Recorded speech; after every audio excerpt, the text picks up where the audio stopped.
Well, hey everybody, I'm John Retlin, and with Survivor Series just around the corner, I'm bringing you every traditional Survivor Series elimination match ranked from worst to best. 83 different Survivor Series elimination matches. Good God. I'm not including the Elimination Chamber or Tables match from the 2002 pay-per-view, though those may be referenced on a future list. Every Survivor Series pay-per-view ranked from worst to best, but when it comes to the traditional elimination match concept, this pay-per-view was created in 1987. Obviously not to mess with Starrcade 87 put on by Jim Crockett Promotions, except it totally fucking was. So from there, we had 87, 88, 89, and 90, all dedicated to just the elimination match concept, showing how many people were on the WWE roster, how many interwoven storylines, and how many times they would just throw guys out there to fill time and get a pay-per-view payday. They got away from the elimination match concept in other years. That's unfortunate, but it's always been a staple of the show, and when done right, God, is it really goddamn good. So yes, with 83 matches, expect me to probably do 2 to 3 parts here, but let's start with number 83, and this is from 1999. It's Big Show versus a Big Boss Man, Mideon, Albert, and Viscera. It's a 1-on-4 match. This was right after, like a couple weeks after Big Show and Big Boss Man, the whole, Big Show's, father's coffin being drug away in a funny but also ridiculous moment, because 1999 had a lot of shit, but that's okay. They did this, and they could do anything to pop a rating, but at least they never did a miscarriage angle, except they did. They never did domestic abuse, except they did. They did a lot of shit in 1999, looking back on that. But with this, it was like 90 seconds. And it was a way for Big Show to get his revenge on Big Boss Man, but that wouldn't happen until Armageddon 99, 1 month later, in a really awful match. And then Big Show would go on to win the WWF Championship a little bit later. Hooray! So then we go number 82, staying in 1999. That is, we go Gangrel, Mark Henry, and Steve Blackman, and Val Venus versus the British Bulldog, Mean Street Posse. Yeah, this was another match that was just basically thrown together. Bulldog by this point was totally disheveled. It was a real shame to see him in this kind of condition, and it was just a lot of people thrown together. This wasn't really memorable. It wasn't necessarily bad, but sometimes in like the earlier editions, you could throw guys out there, some that had history, maybe some that didn't, and you could spark some feuds. At this point in 1999, they were just doing whatever they could to get as many people on the card. And 1999 was a bit of a rough pay-per-view, if you recall correctly, but it wasn't that good. It really wasn't. And then we go to 81, staying in 1999. I swear I don't hate the year 1999. Just you take off the rose-tinted glasses, it's not necessarily the best pay-per-view or the best year. Business-wise, ratings-wise, sure. But D'Lo Brown, Godfather, and the Headbangers versus the Acolytes and the Dudleys. Yeah, this got a little better. This was a little bit better than the other two that I mentioned. It didn't go like just under 90 seconds and didn't, just feature a bunch of people thrown together. But you had, 3 teams.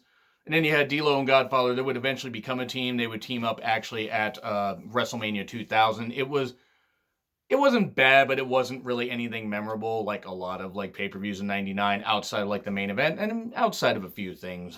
But that's my take. We go to entrant number 80. This is from, oh, sweet Jesus, Survivor Series 1994. This was Lawler and the Midgets against Doink and the Midgets. This is the kind of bullshit that I do not understand how I sat through wrestling watching. This was trash. And nothing against midget wrestlers who actually get, and I don't care if they're supposed to be called midgets or little people or whatever, or vertically challenged. I'm not exactly sure. They actually do have some really, really good, midget wrestlers over the years and everything, going back decades and everything, and even going to now. This just wasn't the best use of them, and this was Lawler.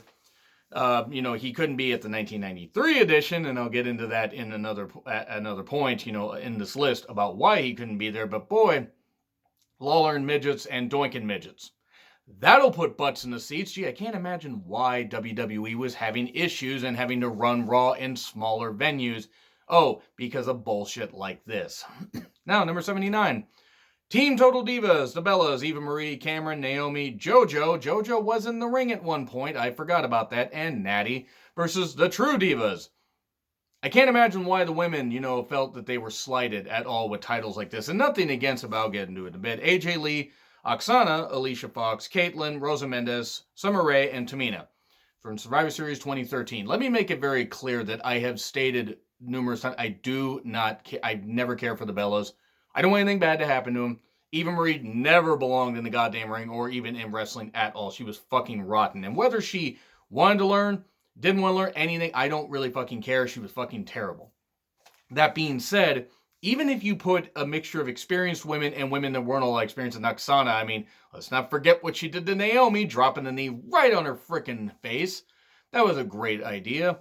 Cameron was never any good either, but mixing women that don't really know what they're doing, because they haven't been properly trained, and women that are veterans that are actually pretty good in the ring, you could get a good match out of it. They didn't want to get a good match out of it. And I'm not saying the women, creative. They said, we'll just put all the women out here. We're trying to promote Total Divas and that kind of stuff and everything, which Total Divas, I don't know how that show's still going, and I love a good amount of the cast that's in it. I just don't understand how that show's still going. But that being said, this match was shit. It just was. I'm sorry. It just wasn't very good.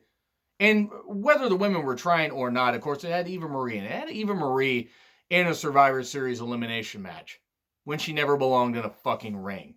It was terrible. It was absolutely horrendous.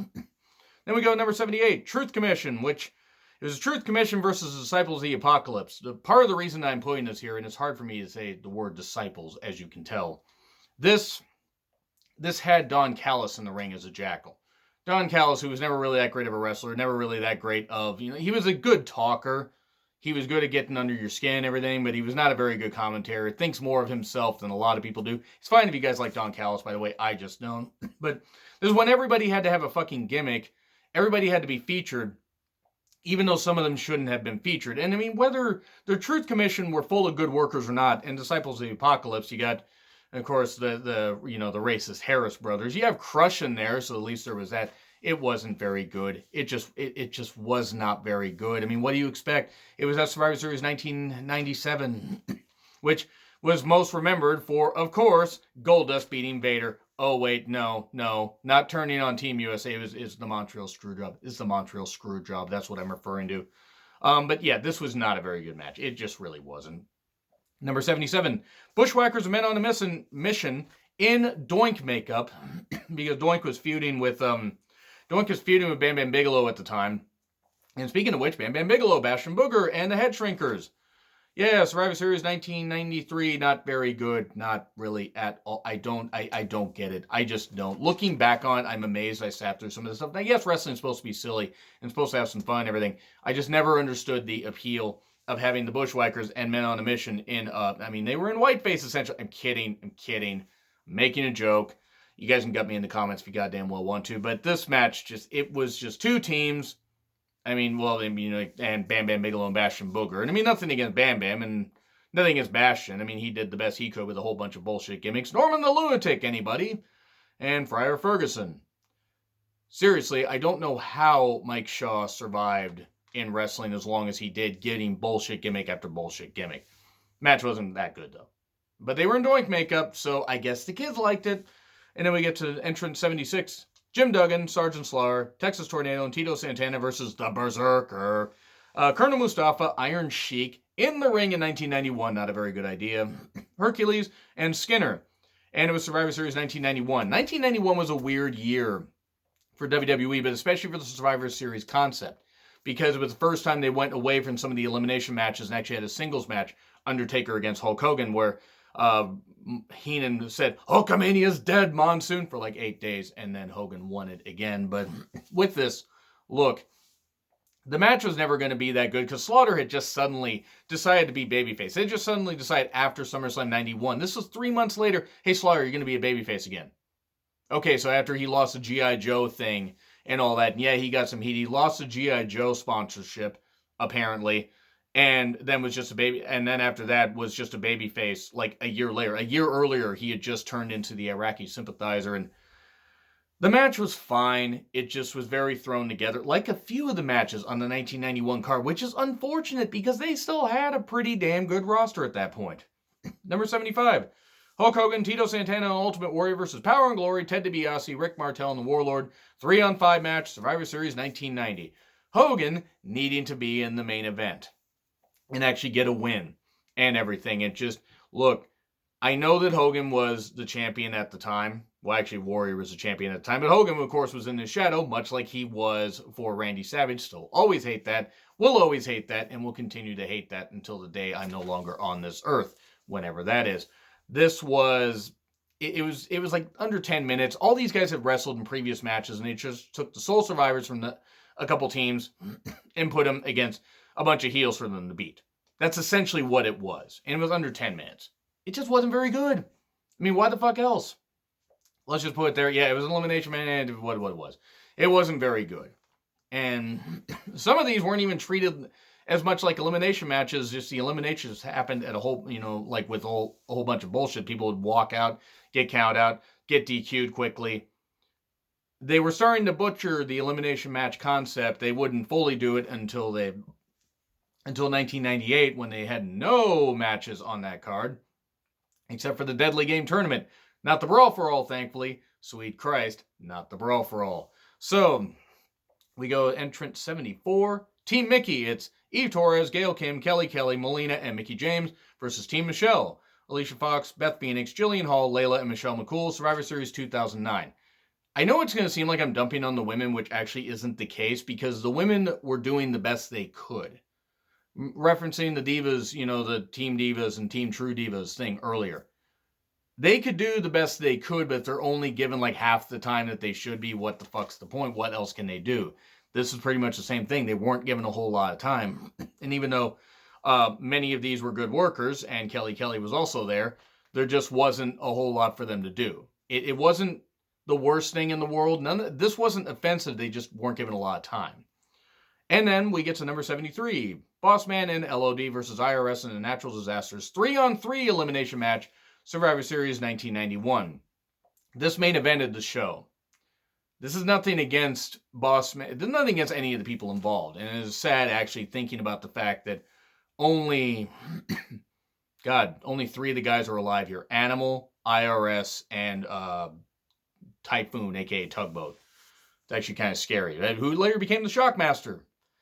Oh boy. But this main event of pay-per-view that was not very good. They should have had Undertaker and Hogan main event. They really should have. I mean, it would have been a bit of a downer ending, but it would have been something.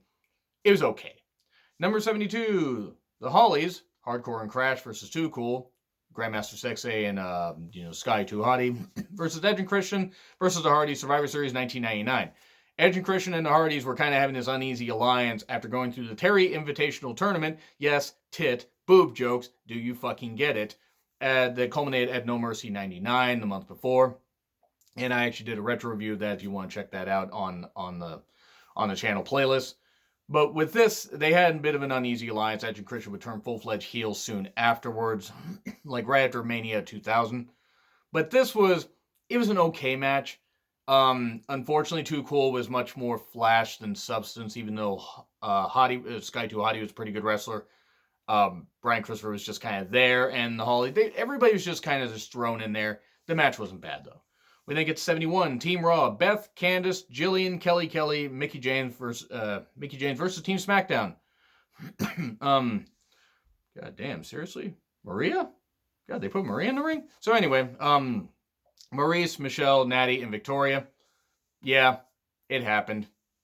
It's not that it was bad. I wrote some of these names down, just scribbling and everything, so if any of these names got wrong, please feel free to say in the comments what I got wrong and tell me that I'm an idiot. I already know I'm an idiot. I'm a goofy wrestling fan. But with this, it's pretty much the same thing. You're taking a lot of women and also Kelly that couldn't wrestle at all and putting them in the ring. And I mean, even Maurice. People say, oh, Maurice wasn't that good. Maurice did a pretty damn good DDT. I mean, she did. I'm just saying. Her DDT was pretty good. And this was another example of the women just being thrown out there and not really being given much of a point. And kind of weird that Beth and Candice were on the same team when a year before Beth and Candice had a bit of a scuffle when Candice had broken her collarbone. That wasn't Beth's fault. That wasn't a match against Beth, I believe. And it's just weird to see them like a year later teaming up. And Candice would not be in the ring, unfortunately, very long after this, which was a damn shame. Well, she wouldn't be in the WWE ring very long because the injury bug had bit her. And I know she had a career after this. But it was just another example of the women just being thrown out there and just say, hey, ladies, you got like 11 minutes. Go out there and do some stuff. Instead of giving them like 15 to 20, they just had them do that. So even the best workers could only make so much work. Then we go to number 70. Alliance, not the Alliance. I'll reference that match a lot later. Bushwhackers, Nikolai Volkov and Tito Santana versus the Mercenaries, which was Boris Zukov. That was Nikolai and Zukov had actually been teaming up as the Bolsheviks earlier in the year. And then they decided to suddenly just turn Nikolai Volkov babyface. It was very odd. Maybe it was because of the whole Berlin Wall thing. But anyway, Boris Zukov, Sergeant Slaughter, who again had just turned heels, I previously mentioned before, Sato, and Tanaka. And it happened. It was Survivor Series 1990. It wasn't great. It wasn't bad. It just wasn't anything where like, oh God, I'm so happy I decided to watch this. It was a match on the card, and it featured some guys, and there were some decent spots, but nothing really memorable. Though Slaughter was heel. Yay! Heel Slaughter. That was a great way, to pretty much nuke his whole character and everything. I mean, it got some heat. It made me hate him when I was a kid. Of course, I was at 9, 10 years old at the time when that happened. But fucking hell. They really did a lot of bullshit to him. But anyway, we then get to number 69. Nice. Hulkamaniacs. Hogan, Jake Roberts, and Demolition versus the $1 Million Team. Ted DiBiase, Warlord, Barbarian, and Zeus. Survivor Series 1989. They were still trying to go with this whole thing of Zeus, who, by the way, later became the president in The Fifth Element. It was also in Friday. And has been in a bunch of other movies and stuff like that. But yes, he was the president in The Fifth Element. I'm never going to forget that, mainly because The Fifth Element is one of my favorite movies. They were still trying to make the whole Zeus Hogan thing happen. That's pretty much what this was centered around, and it wasn't very good. It wasn't. It was not horrible, not the worst thing that I've seen, but not all that memorable outside of like a couple spots and stuff like that. Yes, all these guys meant something, but Zeus should have not been in the ring. And by the way, I saw Zeus versus, I believe, Abdullah the Butcher from Puerto Rico in a match in 1990. Oh boy, that match. You haven't seen it? I might share it at some point on my Twitter, and you guys can check that out. But YouTube Zeus versus Abdullah the Butcher after you're done watching this and actually see. You'll see what the fuck I mean. Number 68, Diesel, fake Diesel, a.k.a. Glenn Jacobs, who would later become Kane. Farouk, who was kind of sort of still Farouk Assad at this point. The gladiator helmet kind of stuff and whatever. Razor Ramon, the unfortunately recently passed away Rick Bogner. And Vader. This is what Vader was doing 3 months after main eventing SummerSlam against Shawn Michaels. He was in a throwaway tag match. Flash Funk, Jimmy Snuka, Savio Vega, and Yokozuna were also there. This is Survivor Series 1996. This was the throwaway match. This was the worst match on the show. Maybe outside of, it was the most throwaway one outside of maybe the free-for-all show that I'll get to a little bit later on this list. But this... It was a shame because this wasn't going to work, and then you just had a whole bunch of bullshit happen, and the match was like 10 minutes. It was not very long. It wasn't bad. It was not bad, but it wasn't great. And this is Yoko's last pay-per-view appearance because he got so obese that they couldn't get a license for him, which is a real shame. But yeah, 1996, this is a lone black eye on the entire thing. And even then, it was still entertaining. You might kind of guess that Survivor Series 1996 is thought of pretty highly, in my opinion. But we get to number 67. The Blue Blazer, Owen Hart, by the way, in case you didn't know. Bruce Beefcake.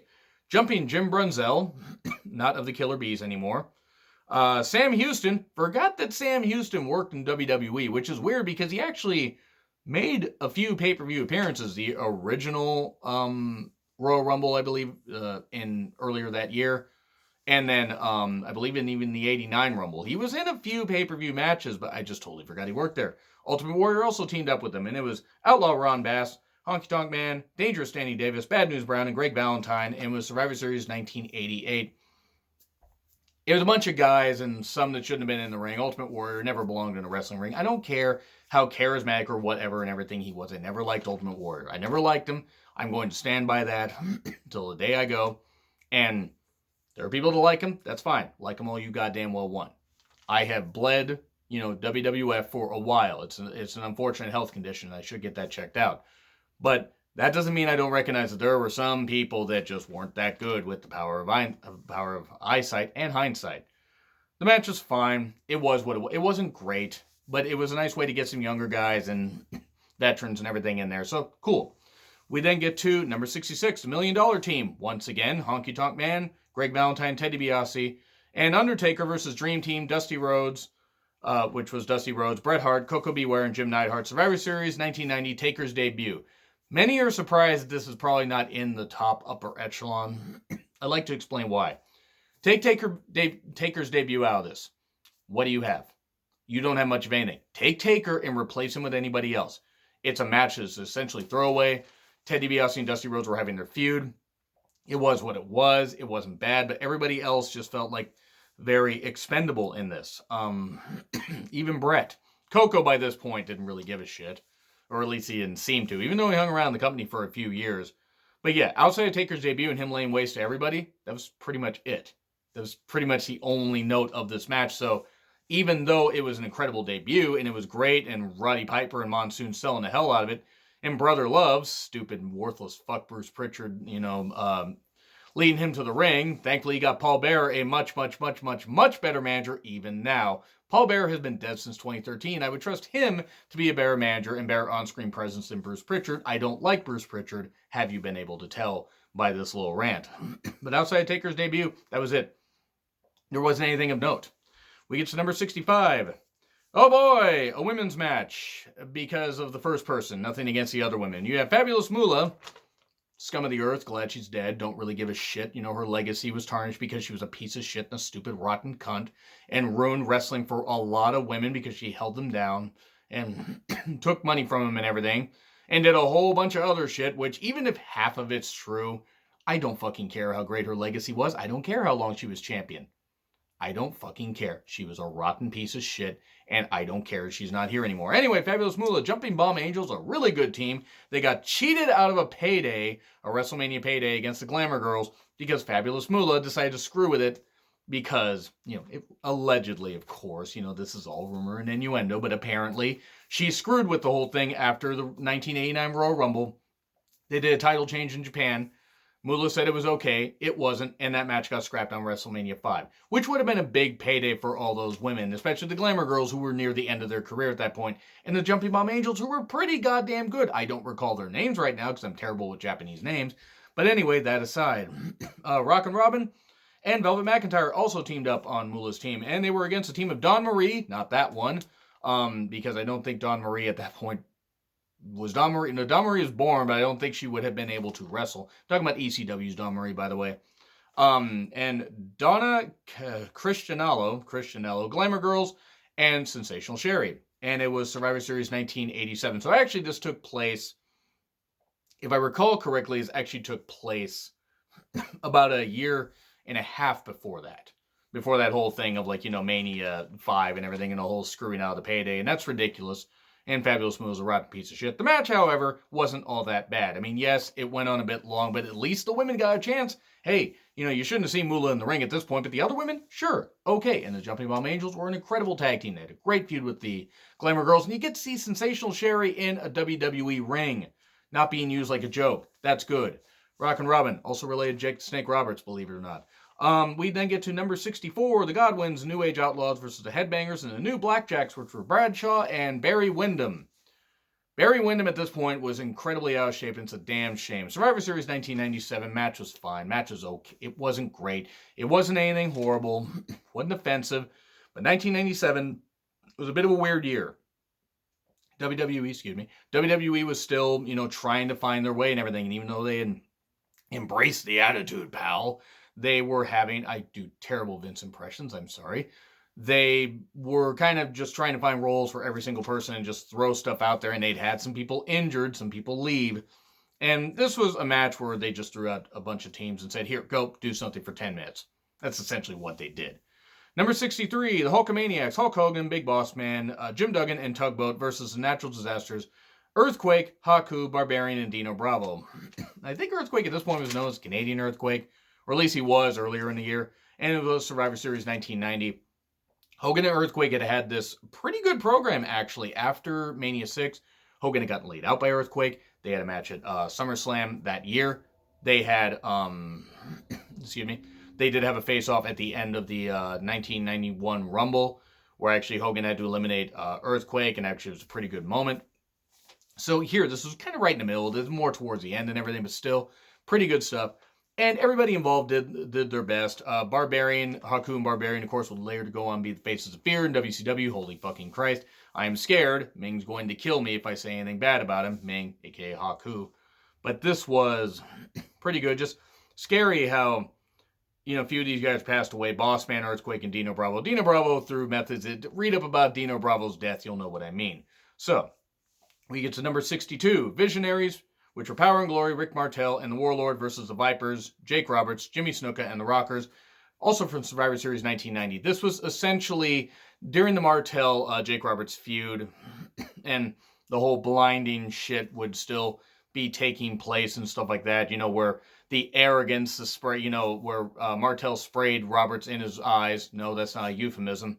And then it would lead to the horrible blindfold match at Mania 7. Dear God, that was a terrible match. But it was a good match for what it was. Power and Glory, which were, by the way, Hercules and Paul Roma, were actually a pretty good team. It's a shame that Roma never really got more of a chance on a big stage. I mean, I think he was actually featured better in WCW, when WCW was kind of on his ass at that point. That's not Roma's fault. Just saying, in case any Paul Roma fans are out there, all two of you. Kidding.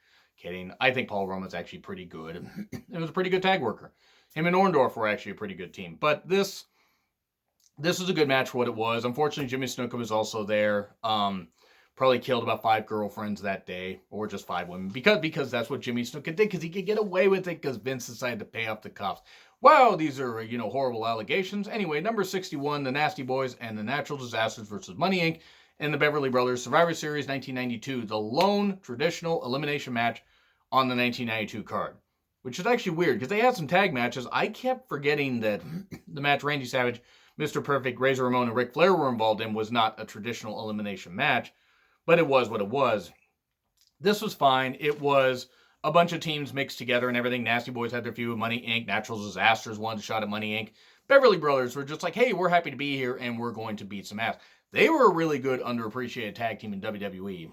And the match was fine. The match was good for what it was. We're getting to a little bit better stuff now. Number 60, Warriors, which is Ultimate Warrior, Texas Tornado, and LOD versus the Perfect Team, Mr. Perfect, and Demolition. Axe, Smash, and Crush, by the way. I think it was in the Survivor Series 1990. I want to say this was Axe's last pay-per-view appearance, because I don't think he was part of the Royal Rumble 1991. He had a lot of health issues. Bill Eadie did, who played Axe.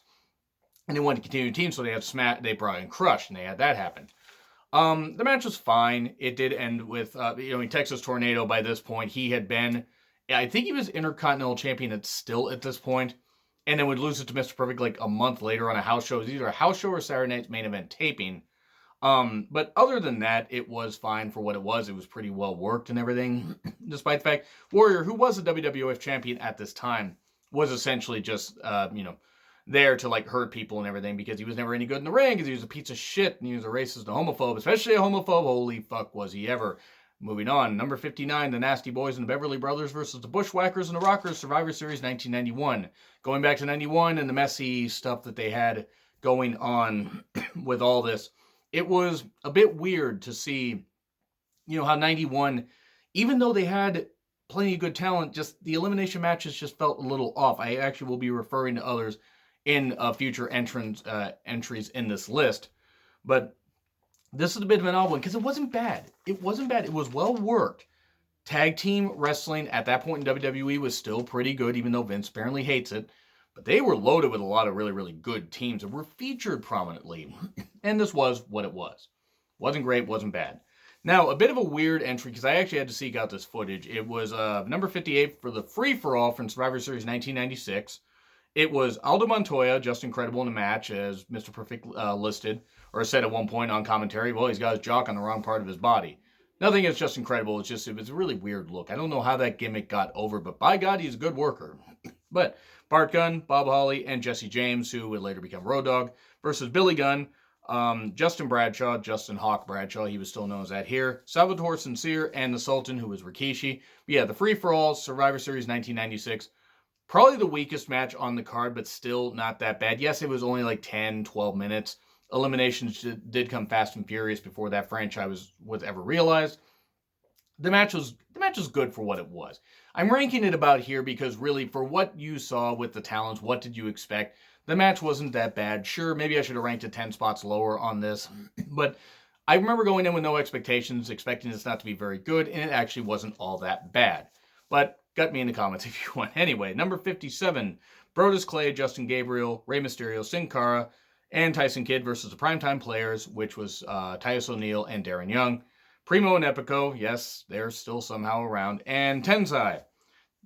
By this point, Tensai had just come back. Albert had just come back as Lord Tensai. That was a horrible idea, not for him to come back, but for that gimmick.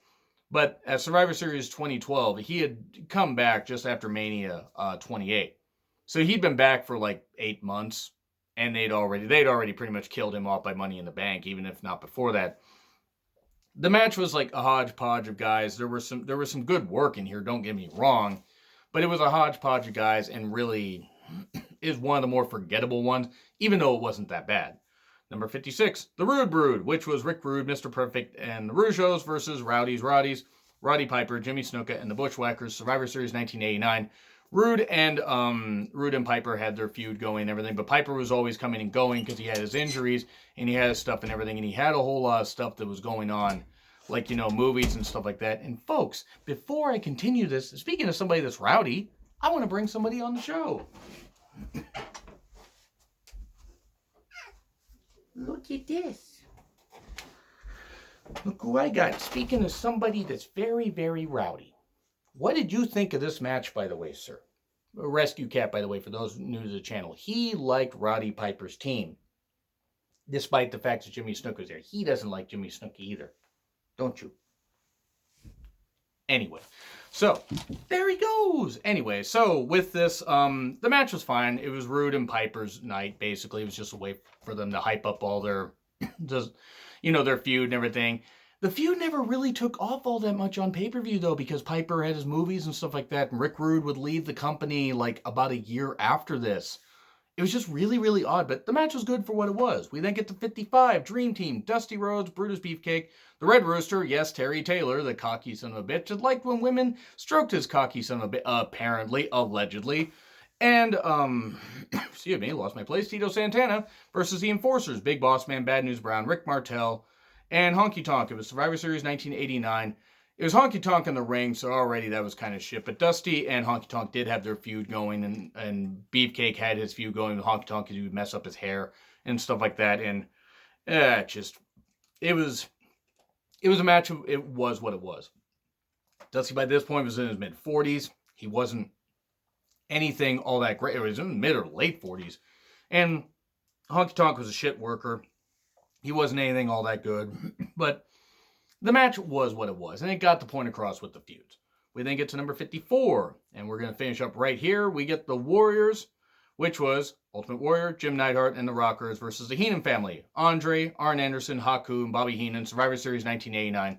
Tully Blanchard had actually been taken out because of a cocaine test. He tested positive for cocaine because of a drug test. He wanted to get out of his contract and go back to WCW, and then Jim Herd enforced that. And then Tully Blanchard was basically out of wrestling, which was really sad. But he's doing better for himself now, an ordained minister, and doing some good stuff. So, good for him. Heenan was basically really slotted in there just because this did, of course, give us a tease of Andre and Haku being a team, and they would actually, be named the Colossal Connection. It would actually be put on to... they would have the tag titles put on them, I believe, in December of that year, so very soon after this pay-per-view. But the match was what it was. It wasn't great, but it wasn't awful. But I'm going to leave that right off here as we finish up with this. And actually, I'm going to sign off with one real quick thing.